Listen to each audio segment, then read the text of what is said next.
자, 지난주에는 창조시대, 족장시대 다 했죠? 자, 창조시대, 우리 원래 오늘 퀴즈를 가져올래도 안 가져왔어요. 창조시대 1장부터 11장까지는 원역사, 프리히스토리라고 그랬는데 1장부터 11장까지 네 가지 사건이 뭐였어요? 창조, 타락, 홍수, 바벨탑. 자, 그리고 족장시대는 네 명의 족장, 트라이브, 아브라함, 이삭, 야곱, 요셉을 통해서 우리가 정리를 했고, 오늘은 무슨 시대냐면 이제 그 옆에 출애굽, 광야 시대. 여러분 아웃라인을 보십니다. 우리 한번 같이 읽어볼까요? 시작. 출애굽, 광야 시대는 출애굽기, 레위기, 민수기, 신명기를 포함합니다. 이번 모임에 다룰 책은 출애굽기입니다. 출애굽기가 영어로 보면 엑소더스라고 되어 있죠. 엑소더스는 번역하면 탈출. 어디서? 애굽에서 탈출하는 이야기입니다. 이제 우리 출애굽기, 여러분 원래는 애굽에서 이스라엘 백성들이 잘 살았잖아요. 잘 살았어요. 언제 들어갔죠? 누구 때? 요셉 때. 그리고 요셉이 누구를 초청했어요? 식구들을 다 초청해서 이제 애굽에서 잘 사는데, 이제 요셉 시대는 힉소스 왕조라고 해서 호위로 왔어요. 그래서 잘 같이 살 수 있었는데, 모세 시대에는 이제 이집트의 18대 왕조는 이 반샘족 정책. 그래서 유대인들을 너무 싫어했죠. 그러면서 핍박이 시작되는 거고, 막 고역이 생기고 이러는 거죠. 자, 그러면서 이제 어떻게 보면 때가 임한 거예요. 때가. 뭐든지 하나님의 때가 있죠. Time is fulfilled. 이 때가 임하니까 백성들의 마음에 갈증이 생겨요. 여기서 못 살겠다, 힘들다. 그러면서 이제 모세가 서서히 준비되는 거죠. 자, 출애굽기 한눈에 보기. 우리 주제는 뭐예요? 출애굽기. 구원.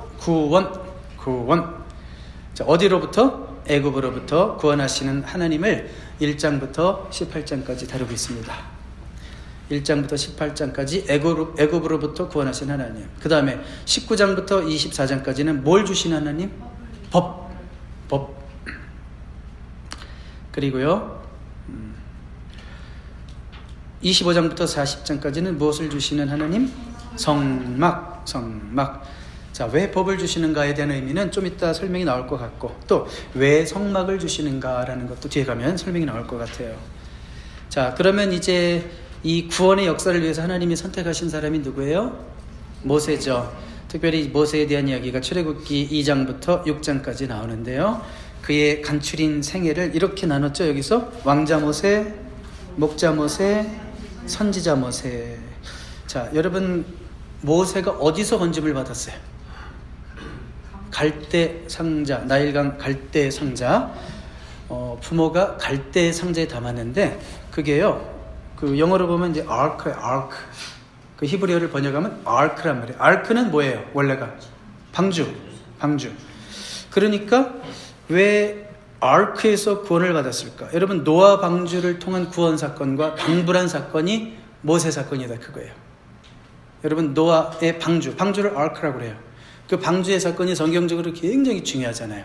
마찬가지로 모세가 갈대 상자에서 구원받았다라고 하는 것은 굉장히 벌써 모세에 대한 어떤 그런 상징적 중요성을 얘기하고 있는 거죠. 자, 갈대 상자에서 구출된 모세, 왕자 모세. 40년간이죠? 40년간 뭘 배웠을까요? 이집트의 정치를 배우고, 경제를 배우고, 사회를 배우고, 문화를 배우고, 상류 사회를 배우고, 결국은 그 나라에서 백성들을 이끌고 와야 되는데, 그 나라에 대한 모든 걸 다 배웠죠. 학술을 다 배웠죠. 능통했던 모세였던 것을 알 수 있어요. 왕자 40년 기간. 자, 그렇지만 이제 여러 가지 이런저런 사건으로 인해서 어디로 가요? 광야로 가게 돼요. 그때부터는 이제 목자 모세. 광야에서 몇 년을 보내게 됩니까? 미디안 광야로 가서 40년이라는 세월을 보내게 되는데, 모세에게 광야 40년은 어떤 의미일까요? 연단. 좋은 말이었어요. 연단. 광야 40년의 연단을 통해서 모세의 자기 중심성이 죽는 거예요. 자, 이 책의 내용을 이끌어가는 중요한 세 가지 키워드가 있다고 그랬죠. 신위, 인위, 자기 중심성. 결국 자기 중심성은 다르게 말하면 sinful nature, 죄성이죠. 죄성. 그러니까 모세가 광야에서 40년 동안 훈련받으면서 뭐가 빠지는 거예요? 자기 중심성이라는 때가 빠지는 거예요. 특별히 자기 중심성 중에서 모세에게 제일 문제가 되었던 것은 뭘까요? 혈기의 문제가 있죠. 잘 참다가 한번 터지면 무서운 거. 그게 모세의 치명적인 약점이었는데 그 40년은 그 모세의 훈련을 위해서 사용되고 있습니다. 그렇다고 40년을 통해서 완벽해졌다는 얘기는 아니에요. 모세가 40년 후에도 마지막 선지자 모세, 이걸 모세의 공생이라고도 할 수 있는데 여전히 아주 간헐적으로 그 분노하고 폭발하는 모세의 모습을 볼 수가 있습니다.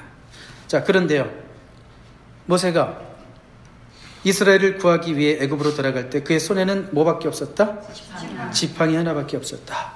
어떤 싸움인지 알겠죠? 첨단 무기를 가지고 싸우는 것이 아니고 내 힘으로 내 지혜로 싸우는 것이 아니고 내 병력 가지고 싸우는 게 아니고 그 지팡이가 누구 손에 들려있는 거예요? 모세 손에 들려있지만 사실은 누가 붙들고 계신 거예요? 하나님이 붙들고 계시면 그 연약한 별것 아닌 지팡이지만 하나님의 능력을 발휘하는 지팡이가 될 수 있는 거예요. 그래서 하나님께서 그 지팡이를 그 강에다가 던져라 그랬을 때 강이 갈라지는 거죠. 그러니까 하나님의 능력이 함께하는 지팡이다 이거예요. 그러니까 너희가 싸워야 될 싸움은 어떤 싸움인지 네 힘으로 하는 것이 아니라 내 힘으로 하는 거다. 다시 한번 인의를 버리고 신의를 따라가야 된다라고 하는 것이 이 지팡이를 통해서도 너무 잘 나타나 있는 겁니다. 자, 여러분들이 이제 모세 스토리에서 빼놓지 말아야 될 것이 있죠. 10가지 재앙. 왜 하나님은 이제 출애굽기 7장부터 11장까지의 내용인데 왜 하나님은 10가지 재앙을 내리신 후에야 히브리 민족을 구원해 내셨을까요? 왜 그랬을까요? 하나님이 꼭 재앙을 이렇게 내리셨어야만 했을까요? 왜 그랬을까요? 누구를 교육하는 걸까요? 이게 지금 이스라엘 백성들을 교육하는 의미가 있죠. 뭘 교육할까요? 하나님의 능력을 보여주시는, 하나님 통치? 네, 좋은 표현이에요. 하나님이 통치하신다. 하나님의 능력을 보여주는 거죠. 그리고 이 10가지 재앙을 통해서 그 모든 그 재앙, 피, 개구리부터 어둠, 장작, 죽음까지 그 10가지는 그 애굽의 신들을 다 상징한다고 그래요. 여러분들이 이제 교재 보면 나올 거예요. 책을 읽어보면. 그러니까 결국은 이 재앙 하나하나가 뭐예요? 애굽 신에 대한 심판이죠. 애굽 신에 대한 심판이고 하나님이 가장 위대한 신이고 모든 신은 이 하나님의 그 권능 속에서 굴러갈 수밖에 없다라는 것을 애굽 사람들도 보고 이스라엘 사람들도 보고 하는 거죠. 그렇죠. 내가 너희의 하나님이다 이걸 드러내시는 거예요. 그러니까 우월한 하나님을 증명하는 사건이기도 하고 그 다음에 조금 긍정적으로 보면 10가지 재앙이나 주신다는 것은 애굽 사람들에게 기회를 몇 번 주셨다는 거예요. 10번이나 주셨다는 거예요. 한두 번 하고 끝내시는 하나님이 아니라 계속 기회를 주시고 굴복하기를 원하시고 돌아오기를 원하시고 회개하기를 원하시는 어떤 그런 긍정적인 의미도 있는 거죠. 하나님의 긍휼하심을 우리가 그 가운데서도 봐야 됩니다. 특별히 이런 10가지 권능을 통해서 이스라엘 백성들은 하나님의 능력을 받는데 그 전까지 이스라엘 백성들은 400년 동안 어디서 살았어요? 애굽 땅에서. 하나님 알고 살았어요? 모르고 살았어요? 하나님 잃어버린 세월이 너무 오래됐어요. 400년 이상. 그러니까 그들의 신위적인 삶은 없단 말이에요. 온갖 미신과 이집트의 신들이 아마 그들 속에 꽉 찼을 거예요. 그러니까 그들 속에 하나님을 각인시키기 위한 어떤 역사적인 사건이 필요했던 거죠. 이런 10가지 사건을 통해서 다 사라졌던 야훼 신앙, 하나님 신앙을 회복하는 그런 의미가 있는 거예요. 자, 특별히 10가지 재앙 중에서 우리가 제일 눈여겨봐야 될 사건이 뭘까요? 10번째 사건. 모든 장자들, 짐승을 포함해서 하여튼 모든 종들의 장자건 모든 첫째는 다 죽었는데 우리 어떤 사건이 있었어요? 6월절은 어떤 의미가 있어요? 네, 패스오버. 그렇지만 이스라엘 백성들의 집에는 뭐가 죽어요? 양이 죽고 양이 피를 흘리면 그 우슬초라고 하는 요즘식으로 말하면 막 북 같은 거죠. 그거로 피를 해가지고 문에다가 이렇게 프레임에다가 이렇게 인방에다가 설주에다가 뭐가 생각나요? 예수님의 십자가가 생각나죠. 그러니까 피를 뿌렸어요. 어린 양이 피를 뿌렸어요. 그래서 그 피를 보면 죽음의 사자가 pass over 넘어갔다는 거예요. 자, 그것은 바로 예수 그리스도의 죽으심을 예표하는 사건이죠. 십자가에서 죽으신 예수님의 피로 인해서 모든 저주와 정죄와 이런 것들은 다 넘어가고 우리에게 생명이 임한 줄로 믿습니다. 6월절이 제일 중요해요. 어린 양의 피는 그러니까 무엇을 예표해요? 예수 그리스도의 십자가를 예표한다. 고린도전서 5장 7절에 이런 말씀 있죠. 우리의 유월절 양 곧 그리스도께서 희생하셨느니라. 유월절 양 곧 그리스도께서, 그러니까 유월절 양이 곧 예수 그리스도. 그러니까 그 엄청난 그때 양들이 죽었잖아요. 이제는 단번에 once and for all, 한 번에 영원히 이제 예수님이 십자가에서 죽으셨기 때문에 그 십자가의 피를 의지하는 자마다 사망에서 생명으로 넘어올 수 있다고 하는 것을 우리에게 말씀하는 거예요. 아멘이죠? 너무 귀한 말씀입니다. 이스라엘 백성들을 출애굽시켜야 하셨던 이유는 무엇인가요? 이런 질문이 있네요. 거기 답은 뭐라고 쓰고 싶어요? 떠남의 형성 플러스 구별된 삶의 관점. 여러분, 이 책의 제일 중요한 관점은 뭐예요? 종말론적 관점도 있고 거룩의 관점도 있지만 뭐예요? 하나님 나라라는 관점이 있어요. 하나님 나라가 애굽 땅에 있으면 회복될 수 있어요? 그거 자체가 하나님 나라가 없다는 거예요. 하나님의 통치가 없는 땅이 애굽 땅이에요. 거기서 나와야지 하나님의 통치가 이루어져요. 하나님의 나라가 회복돼요. 그래서 반드시 나와야 됩니다. 그래서 이 애굽 속에서 그 땅에서 다신론적 습관에 젖어 있는, 우리 식으로 말하면 온갖 미신에 빠져 있는 거다. 무당 섬기고 전보고 토종 밀교고 막 이런 미신에 빠져 있는 다신론적 관습에 젖어 있는 상태로는 하나님의 통치가 이루어지지 않기 때문에, 하나님의 나라를 이룰 수가 없기 때문에 애굽에서 인도해 낸 거예요. 이제는 너희는 바로의 소속이 아니라 누구 소속이다? 하나님 소속이다. 이 세상을 주관하는 사단의 소속이 아니라 이제는 온 우주 만물을 주관하고 너를 다스리는 하나님 소속이다 라고 하는 것을 말씀하는 거예요. 자, 그렇게 소속이 바뀌기 위해서는 떠나야 되는 거예요. 떠나야 돼요. 애굽을 떠나야 돼요. 여러분들이 하나님의 자녀로 살기 위해서는 죄의 삶에서 떠나야 되는 거예요. 불순종의 삶에서 떠나야 되는 거예요. 그렇게 구별되어야지만이 하나님의 통치가 우리 가운데 이루어집니다. 자, 홍해를 잘 건넜습니다. 기적을 보았습니다. 그런데 출애굽기 15장, 16장, 17장은 불평하는 이스라엘 백성들의 모습을 보여줍니다. 여러분, 홍해를 건넌다는 게 얼마나 대단했겠어요. 그 위기 가운데 하나님께서 막 강을 열어주시고 양쪽에 물이 벽이 되고, 그리고 나중에 애굽의 군대들이 거기다 수장되고, 이런 역사들을 봤으면 이야, 하나님이 진짜 살아계시는구나, 하나님의 인도하심이 분명하구나 그랬겠죠? 그런데 이스라엘 백성들이 며칠 만에 불평했게요? 홍해를 건넌지 3일 만에. 그게 인간이에요. 하나님의 능력을 맛보고 주일날 목사님 은혜 받았어요. 뭐 얼굴이 천사 같은데 수요일날 보니까 마귀가 돼 있어요. 그게 인간이에요. 우리의 죄성이 그렇게 호시탐탐 우리를 물고 늘어지는 거예요.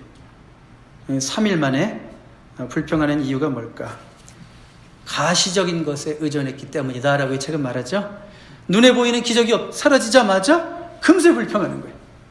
이게 성숙하지 못한 증거죠. 뭘 항상 눈에 보고 보여야 되고, 뭐 가시적인 기적이 있어야 되고, 오늘도 교회 왔으니까 뭐 목사님이 기도해 줬더니 감기라도 나서야 되고, 막 이런 뭔가 가시적인 게 없으면 이상하게 못 믿는 사람들, 견디지 못하는 사람들, 눈에 보이는 기적이 사라지자 불평하고 있는데, 불평을 하나님은 참 은혜로우셔서 들어주셨어요. 불평하는 백성들에게 주신 것 2가지, 만나와 생수. 메나가 무슨 뜻이에요? 이게 뭐지? 메나를 보면서 백성들이 뭐라고 그랬어요? What is this? 이게 뭐지? 메나가 그런 뜻이죠? 이게 뭐지? 자, 이게 뭐지 하다가 맛있네? 먹어보니까 영양도 풍부해요. 무슨 그렇게 꿀과자 같이 영양도 풍부하고 종합 비타민이 들어있는 3대 영양소가 다 들어있는 만나를 주셨어요. 그 다음에 생수를 주셨어요. 모세에게 바위를 쳐라 그랬을 때 바위를 치니까 막 물이, 여러분 사막에서 막 물이 막 콸콸콸 흘러넘치는 걸 생각해 보세요. 얼마나 큰 감동일까. 근데 그 바위는 누굴 상징할까요? 예수 그리스도. 바위를 쳤을 때 생수가 나오죠. 우리 예수님이 십자가에서 못 박히셨을 때, 찢기셨을 때, 죽으셨을 때 생명이 나오는 거예요. 예수님이 죽으심으로 우리에게 생명이 나오는 거예요. 그래서 역시 그 반석도 예수님을 상징하는 거고, 만나도 역시 우리 예수님을 통해서 얻는 영의 양식을 의미하는 거예요. 자, 이렇게 백성들이 이제 홍해를 건너서 이제 어디로 향하여 갑니까? 남쪽으로 약간 남동쪽으로 쭉 내려왔을 때 도착한 곳이 어디다? 시내산. 시내산에서 하나님이 언약을 맺으십니다. 언약. 쉬운 말로 하면 약속. 언제 하나님이 최초의 언약이 있었어요? 족장 때. 무지개 언약 그 다음에 맞아요. 노아 언약도 있고. 근데 창세기 때 누구 언약을 했어요? 저기 족장 중에서 아브라함과 언약을 했어요. 그건 뭐예요? 너는 내 백성이다. 나는 너와 언약을 맺었다. 내가 일방적으로 맺었으니까 이제 너를 내가 지켜줄 거다. 너는 내 백성이다. 순종해라. 축복할게. 자, 이런 내용이잖아요. 그런 아브라함 언약의 연장선상에서 우리가 시내산 언약을 봐야 되는데, 이 언약의 특징은 무엇일까요? 똑같아요. 하나님의 일방적인 거예요. 여러분, 제가 목요일 날은 그런 예를 드렸는데, 결혼을 한번 생각해봐요. 결혼이라는 게 뭐예요? 남자와 여자 사이에 언약. 근데 이것은 일방적인 거예요? 쌍방적인 거예요? 쌍방적인 거예요. 그러니까 서로가 지켜야 되는 거, 한 사람만 지켜야 되는 거예요. 그런데 하나님의 언약은 틀려요. 일방적인 거예요. 내가 너와 언약을 맺을 거야. 하나님의 선택이죠, 이쪽에. 그리고 그 언약을 지켜야 되는 책임은 누구에게 있어요? 하나님께 있는 게 아니라 우리에게만 있고, 그 다음에 그 언약을 잘 지키면 언약 뒤에 따르는 축복이 있다. 이제 그렇게 이해하시면 돼요.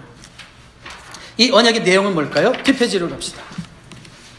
내 소유가 되겠고 제사장 나라가 되며 거룩한 백성이 되리라. 너무 이것을 한번 자기 자신에게 대비해서 하나님이 저와 여러분과 언약하십니다. 그러면서 하나님이 하시는 말씀, 너는 내 것이라. 너 내 거다.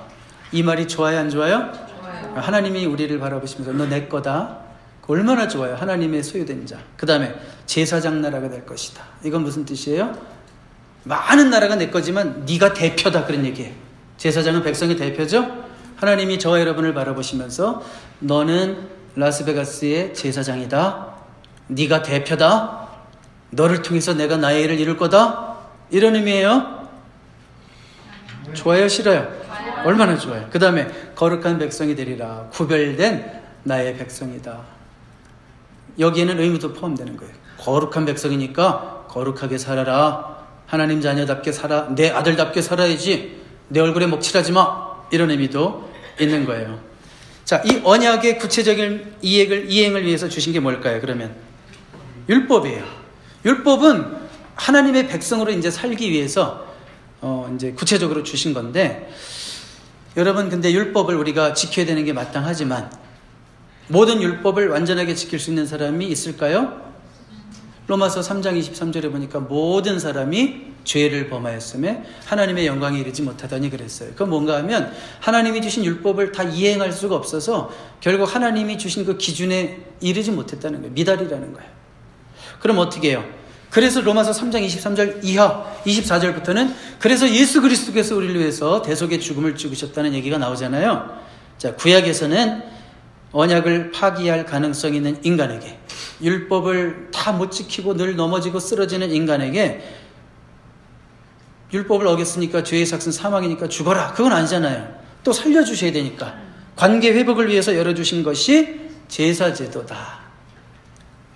그래서 뭐가 필요해요? 성막이 필요한 거예요. 번제단에서 뭐가 죽어요? 제물이 죽어요. 제사제도는 뭐예요? 계속 짐승이 죽음으로 범죄한 인간이 또 회복되고 또 회복되고 또 회복되고 또 회복되고. 그러니까 제사제도는 결국 또 역시 누구를 예표할까요? 예수님을 예표한다라고 하는 것을 우리가 분명히 알 수 있죠. 그러니까 얼마나 구약 성경이 특별히 율법, 제사제도, 또 이런 피해 제사들 얼마나 철저하게 예수님을 향하고 있는지 우리가 알 수 있겠죠. 자, 그 다음에 시내산에 올라가 법을 받는 모세. 출애굽기 20장부터 24장까지 나옵니다. 자, 애굽을 출발한 이스라엘 백성들이 시내산에 도착한 게 불과 3개월 만에 도착했어요. 3개월 만에. 거기서 이제 계명을 받는데 대표적으로 뭘 받아요? 십계명을 받고, 그 다음에 이제 뭐 성막 설계도를 받고 성막을 짓고 하는 동안 11개월 5일 동안 이제 거기서 머물게 됩니다. 자, 그런데 십계명은 무엇입니까? 구별된 삶을 위해 하나님이 주신 법이다. 구별된 삶을 위해서 하나님이 주신 법이다. 여러분 10계명의 내용은 잘 알죠? 다 외우실 수 있는 분? 나 외에 다른 신을 두지 말라. 마지막 10번째, 네 이웃의 것을 탐내지 말라. 2개만 했으면 다 아는 거로 제가 했습니다. 자, 그런데 10계명의 그 구조는 어떻게 됐어요? 1계명부터 4계명까지는 대신, 하나님에 대한, 안식일을 지키라까지는 하나님에 대한, 그 다음에 부모를 공경하라부터 탐내지 말라까지는 대인, 사람과 사람 사이의 계명인 것을 알 수 있죠. 10계명을 볼 때 무겁게 느낄 필요가 없어요. 율법은, 거기 보면 율법의 역할 같이 읽어봅니다. 시작. 율법은 구원받지 못한 사람들에게 하늘로 올라갈 수 있는 사다리가 아니라 구원받은 자의 생활 양식입니다. 하나님의 백성이기 때문에 주는 것입니다. 일단 여기까지 읽어봅니다. 자, 율법은 뭐가 아니다? 구원받지 못한 사람들에게 하늘로 올라갈 수 있는 사다리가 아니다. 이게 무슨 뜻이에요? 율법을 지킴으로써 구원받는 게 아니다. 오히려 율법은 구원받은 자의 생활 양식으로 행복하게 잘 살으라고 하나님이 우리에게 주신 거다. 그래서 계명을 받는다는 것 자체는 하나님의 백성이 되었다는 증거다. 계명을 주신다는 것은 너 이거 지켜서 구원받아라 이런 뜻이 아니라 이미 우리가 구원받은 하나님의 백성이기 때문에 율법이 우리에게 주어진 거다. 그래서 10계명은 하나님이 인간에게 주는 행복 코드이다. 이 책에서는 이렇게 표현하죠. 10계명은 하나님이 인간에게 주는 뭐다? 행복 코드이다. 그러니까 우리가 율법을 대할 때 하나님이 나를 골탕 먹이려고 이것도 해라 저것도 해라 이것도 하지 마라 저것도 하지 마라 이렇게 생각하면 안 되고 하나님이 나의 행복을 위해서 이렇게 많은 율법들을 주셨구나. 여러분 도로에 표지판을 보면 어떤 생각을 해요? 교통 표지판을 보면 왜 이런 거를 쓸데없이 이렇게 해가지고 운전하는 데 자꾸 쓰게 만들고 보게 만들고. 우리는 이렇게 생각하는 게 아니라 이런 표지가 있기 때문에 이걸 통해서 우리가 안전하게 서로가 봐가면서 운전하고 우리가 안전하게 운전할 수 있죠. 마찬가지로 율법도 뭐다? 하나님이 우리의 행복을 위해서, 안전을 위해서, 생명을 위해서 안전장치로 또 행복 코드로 우리에게 주셨구나. 그렇게 생각하시면 되겠습니다. 예수님은 10계명을 어떻게 요약하셨어요? 그런데 하나님을 사랑하라, 그리고 이웃을 사랑하라. 그 모든 10가지 계명이 사실 이 안에 다 들어있죠? 하나님을 사랑하라, 이웃을 사랑하라. 이걸 또 하나로 줄인다면 사랑하라, 사랑하라. 사랑은 모든 계명을 이루는 거예요. 이 계명 지켜야 돼, 저 계명도 지켜야 돼, 이것도 해야 돼, 저것도 해야 돼. 이런 생각 할 필요가 없어요. 우리는 사랑만 하면 모든 계명을 다 이루는 인생을 살게 되는 거예요. 자, 그 다음에 출애굽기에서 중요한 것은 이제 24장부터 40장까지 자그마치 이 긴 16장, 32장에 잠깐 그 금송아지 사건 빼놓고 그 이 긴 이 챕터를 뭘 다루고 있어요? 성막 설계에 대해서, 성막에 대해서 다루고 있어요. 성막이 왜 그렇게 중요해요? 누구를 예표한다고 그랬어요? 예수님. 하나님께 나아가는 길을 보여주는 거예요. 성막을 만들라고 하신 이유는 무엇입니까? 성막을 만들라고 하신 이유는 무엇입니까? 아까 제가 이미 말씀드렸는데요. 성막은 너무 빨리 하니까 여러분들이 따라오느라고 정신이 없군요. 출애굽기 40장을 제가 30분에 끝내야 되기 때문에 다시 성막을 주신 이유가 뭐라고요? 인간은 율법을 다 지킬 수 있다 없다? 언약을 파기할 수밖에 없는 인간에게 살 길을 열어주시는 것이 제사제도라고 그랬죠. 그 제사라는 것이 어디를 통해서 이루어져요? 성막을 통해서. 성막에 뜰이 있고 번제단이 있고 거기부터 해가지고 성소로 들어가고 지성소로 들어가는 그 모든 것이 죄인이 죄를 씻고 하나님의 임재 가운데로 들어가는 그 경로를 보여주는 거잖아요. 자, 그러니까 그렇게 중요하기 때문에 살 길을 열어주시기 위해서 성막을 만들어 주신 거예요. 모두가 죄인일 수밖에 없기 때문에 다 성막이 필요해요. 제사가 다 필요해요. 그래서 성막은 누구를 예표하나요? 다시 한번 물어봤네요. 예수 그리스도. 죄를 사하시고 다시 하나님과의 관계의 길을 열어주시는 예수 그리스도를 예표합니다. 여러분 요한복음 1장에 보면 말씀이 우리 가운데 거하심에 이런 표현이 있어요. 이 말씀은 그 헬라어로 로고스라고 되어 있는데 말씀은 누구의 곧 예수 그리스도가 예수님이 이 땅에 오신 것을 뭐라고 표현했냐면 말씀이 우리 가운데 거하셨다 그랬는데 영어로 원문 그대로 번역하면 He tabernacled us. 우리 안에 in us. 우리 안에 장막을 치셨다. 그런 뜻이에요. 그러니까 우리 안에 장막을 치셨다. 그 장막이 성막이에요. 우리 안에 텐트를 치셨다. 그러니까 이 성막이 예수 그리스도를 예표한다는 것을 더욱더 분명히 알 수 있겠죠. 그 모든 텐트, 성막은 예수님을 예표하는 거예요. 자, 그 다음에 이제 중요한 것은 성막 기구의 배치 순서와 그 의미죠. 그 그림과 단면도는 여러분들이 이제 책을 읽으시게 되는데요. 이번 주에 141페이지에 보면 아주 자세하게 나와 있습니다. 성전 뜰에서 이제 그 번제단이 있고, 그 다음에 성막으로 들어가기 전에 물두멍, 물그릇이 있고, 그 다음에 들어가면 이제 여러 가지 있고, 그 다음에 커튼이 있고, 또 들어간 법궤가 있어요. 근데 거기 이제 답을 쓰는 거예요. 자, 우리 한번 답을 써볼까요? 성막의 기구의 배치 순서를 통해서 하나님을 만나는 경로를 볼 수 있다. 먼저 어디서? 번제단. 번제단에서 죄의 문제를 해결하고, 번제단에서 뭐가 죽어요? 짐승이 태워 죽임을 당하죠. 거기서 이미 다 피를 흘리고 온전히 태워집니다. 그런데 번제단에 번제물이 올라가기 전에 그 제물을 가져온 사람이 제물의 머리 위에 안수하죠. 그것은 무슨 의미예요? 나의 죄가 이쪽으로 전가 옮겨진다. 그래서 내가 원래는 그 번제단에서 다 죽어야죠. 죄의 삭은 사망이니까. 그런데 내 죄가 이제 제물에게 옮겨졌어요. 그래서 대신 거기서 제물이 죽는 거예요. 그럼으로써 내 죄가 문제가 해결되는 거예요. 그래서 이제는 물두멍에서 손을 씻죠. 그 그림 보면서 이런 보시면 더 좋을 거예요. 그 물두멍에서 정결함을 얻는 거예요. 손을 씻는다는 건 뭐예요? 죄사함 받은, 번제단에서 죄사함 받은 우리가 이제 성화의 삶을 살기 시작한다는 거예요. 정결함을 얻고, 그 다음에 안으로 들어갑니다. 떡상이 있어요. 생명의 떡, 이건 말씀을 의미하는 거죠.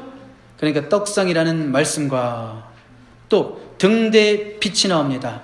등대의 빛 가운데로 행한 삶을 거치며, 그 다음에 거기 분향단이 있습니다. 분향단에서는 늘 향기가 나죠. 우리 기도의 향기를 의미하는 거니까 분향단의 기도를 거쳐 하나님이 임재해 계시는 이제 휘장을 뚫고 가면 지성소 안에, Holy of the Holy, 지성소 안에 법궤에 이르게 된다. 법궤는 the presence of God, 하나님의 임재를 상징하는 거죠. 그러니까 우리가 하나님의 임재 가운데 들어가기 위해서, 하나님의 임재 가운데 들어가는 예배를 드리기 위해서, 우리가 하나님과 교제하는 그 깊은 교제의 시간으로 들어가기 위해서는 이런 경로를 생각해 볼 수 있어요. 먼저 뭐가 해결돼야 돼요? 죄가 해결돼야 되고, 무엇으로 해결될 수 있어요? 예수 그리스도의 십자가의 피의 공로로. 그 다음에 성결한 삶이 있어야 되는 거예요. 그리스도인답게 살려고 하는 그런 몸부림과, 오늘 설교에서처럼 정말 예수님을 닮아가려고 하는 그런 열정과 그런 노력들, 성결한 삶이 있어야 되겠고, 그 다음에 우리 삶 가운데 무엇보다도 말씀과 기도가 있어야 된다는 걸 알겠죠.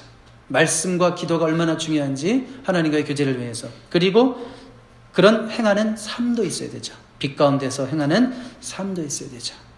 자, 이런 것들을 통해서 하나님이 임재해 계시는 법궤에 이르게 된다.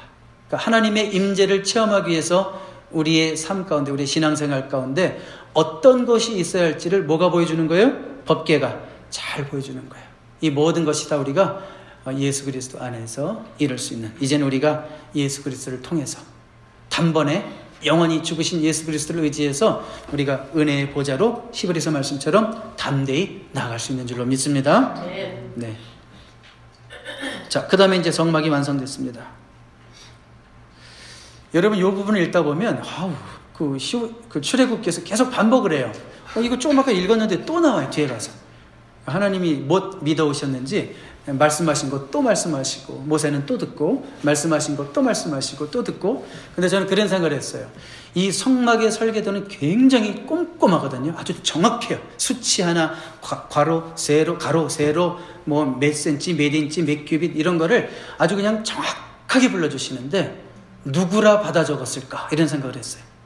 누구니까 받아 적었을까요? 모세니까. 우울질 모세, 디스크의 C형 모세, 철저하고 꼼꼼하고 아주 완벽한 성격의 소유자 모세니까 받아 적었지. 만약에 뭐 아이형, 이수정 같은 분, 아이형, 만약에 이런 분에게 이런 걸 성막 설계도 줬으면 반은 이렇게 막 잘못 만들고 내 창작품인데요? 하나님 그렇게 말씀하시지 않았나요? 아마 이랬을 거예요. 그러니까 하나님은 다 사람을 알고 적절할 때 필요할 때 쓰시는 거죠. 그러니까 성막의 그 완벽한 설계를 위해서는 하나라도 틀리면 안 되는 이유가 뭐예요? 하나님의 방법이기 때문에. 신위, 내 멋대로 만들어 놓고 이게 성막이다, 하나님께 나가는 길이다. 금송아지가 그거거든요. 우리에게도 신을 주소서. 그러니까 하나님을 형상화하지 말라고 그랬는데 막 두렵고 그냥 막 급하니까 하나님을 형상화한 게 금송아지죠. 그게 인위로 다시 돌아간 모습이잖아요. 근데 하나님은 그게 아니다. 내가 지시한 대로 정확하게 만들어라. 그래서 여호와께서 명령하신 대로 되니라. 인간의 방법으로 하나님을 만나러 갈 수 없다는 거예요. 하나님의 방법으로만 하나님을 만날 수 있어요. 우리는 예수 그리스도를 통해서만 하나님께 나갈 수 있다는 거죠. 성막을 통해서만 하나님께 갈 수 있다는 것은 오직 우리는 예수님을 통해서만 하나님께 갈 수 있다는 것을 이것이 분명하게 강조하고 있는 거예요. 근데 여러분들이 성막 부분을 계속 이제 이번 주에 읽다 보면 두 사람의 이름이 계속 나와요. 누굴까요? 부살렐, 오홀리압. 부살렐, 오홀리압. 지금은 익숙하지 않아도 성경 읽다 보면 이제 외워질 거예요. 하도 나와서. 부살렐, 오홀리압. 어떤 사람이었을까요? 스킬풀한 사람들이었어요. 기술자들. 성막을 만드는데 그것을 모세가 하나님께 받은 대로 지시만 해주면 모세가 직접 만든 게 아니거든요. 부살렐이 리더고 오홀리압이 헬퍼가 돼가지고 완벽하게 만들어서 모세 앞에 갖다 놓죠. 그러니까 하나님은 우리의 재능을 사용하시는 거예요. 여러분, 아무나 신발을 고칠까요? 기능 올림픽에서 금메달 정도 따야지 고치는 거예요. 오늘 그 부부가 오늘 자꾸. 자, 그러니까 하나님은 우리의 기술에 맞게끔 내가 뭘 잘하는지. 여러분, 찬양 인도를 아무나 하는 거예요? 아니죠. 내가 노래할 수 있는 은사가 있으니까 하나님이 나에게 그 일을 맡기시는 거고. 부살렐, 오홀리압은 건축, 공예, 아트 앤 크래프트 이런 쪽에 완벽한 기술이 있으니까 하나님이 필요한 그때 그 사람들을 사용하시는 거예요. 우리 교회에 아주 멋있는 그림을 그릴 일이 생긴다면 르누아르와 같은 그림을 그릴 수 있는 진자매님이 쓰임 받겠죠. 그러니까 하나님은 우리의 재능을 보고 재능에 맞게끔 다 쓰시는 거예요. 여러분들이 가지고 있는 재능이 다 하나님이 쓰실 때가 올 줄로 믿습니다. 그래서 부살렐, 오홀리압이 쓰임받는 것을 우리가 보게 될 겁니다. 아까 금송아지 사건은 여기 삽입된 이야기인데요. 이 성막을 만드는 과정에서 다시 애굽의 신관으로 회귀하는 모습, 인위로 다시 돌아가는 모습을 보여주죠. 하나님의 방법이 아니라 하나님이 싫어하시는, 십계명에서 이미 금지하고 있는 하나님을 형상화하고 가시적인 것, 눈에 보여야지 견디는 그런 백성들의 인위로 다시 빠져들어가는 모습을 보여주고 있습니다. 여러분, 출애굽기의 아웃라인은 제가 다 잡아드렸죠? 네, 이제 다시 한번 말씀드리지만 이 시간을 통해서 여러분들이 꼼꼼하게 모든 걸 다 배울 수는 없지만 이런 흐름을 가지고 하나님께서 어떻게 모세를 부르시고 또 모세의 어떤 그 자기 중심성을 어떻게 빼가시고 또 하나님께서 하나님 나라의 회복을 위해서 애굽 땅에서 어떻게 인도해내시고 또 여전히 불평하고 아직도 인위가 살아있고 자기 중심성이 살아있는 백성들을 어떻게 다루시고 또 여전히 넘어지고 쓰러지는 그 죄인들을 위해서 하나님이 어떻게 살 길을 열어주시고 성막을 주시고 법을 주시는지, 자, 이런 관점을 가지고 출애굽기를 1장부터 40장까지 이번 주에 잘 읽으시고 승리하는 한 주간 되시기를 주님의 이름으로 축복합니다.